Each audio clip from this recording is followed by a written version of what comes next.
My best friend's girlfriend got drunk, went insane and started calling us slurs, ripped stuff off our walls, and then started attacking us, so we called the cops on her and got her arrested, which puts us in the wrong according to her. A few months ago my best friend Mark, 27M, moved his girlfriend Heather, 25F, in with us.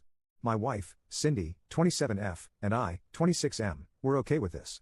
Mark and I have been friends since elementary school. Right before Heather moved in she got herself pretty drunk that ended in a screaming match with her sister and throwing things at Mark. We weren't too happy with this, but Mark said he talked to her, and she wouldn't get to that point again. Well, on to the story. 2 weeks ago we were all hanging out and having some drinks.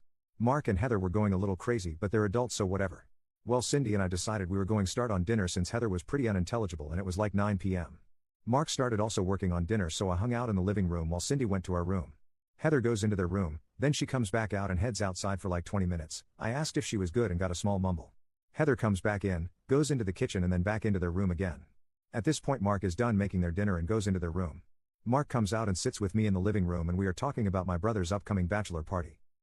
We then hear banging coming from their room. Mark went to go check on Heather but she had blocked the door. He convinced her to open it and he went in. Heather starts screaming and yelling, continuing to slam things around.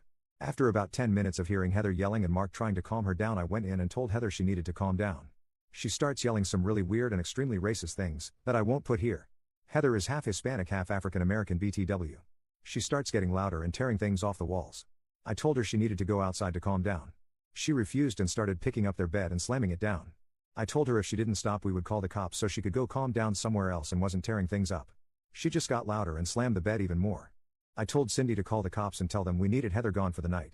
2 cops show up and ask the 3 of us to step outside while they try and talk to Heather, who just continues yelling. Then it gets a little quiet and I can see through our screen door I see Heather try punching one of the cops. 5 minutes later, 7 more cops show up. They all run inside and we can hear Heather screaming and yelling still. 10 minutes later they bring her outside in one of those cop bodysuit things they use when someone is struggling and won't stop. They put her in one of the cars and are standing talking to each other. We can hear them saying that she got combative, threw stuff which hit a cop and tried hitting one of them. They cart her off and tell us themselves she is being arrested and ask if we want to press charges. Since she didn't do anything to us we said no. The cops left and we cleaned up the mess in the living room and then hung out with Mark to make sure he was okay. Update. Heather was released the next day with a preliminary hearing set for last Thursday. We obviously spent so much time talking about what had happened. Mark said he was going to break up with Heather and spent that whole first week saying that. Then last week he said he isn't going to break up with her. I told him that's his choice, albeit a stupid one, but she is not allowed back at the house at all, and he said he understood.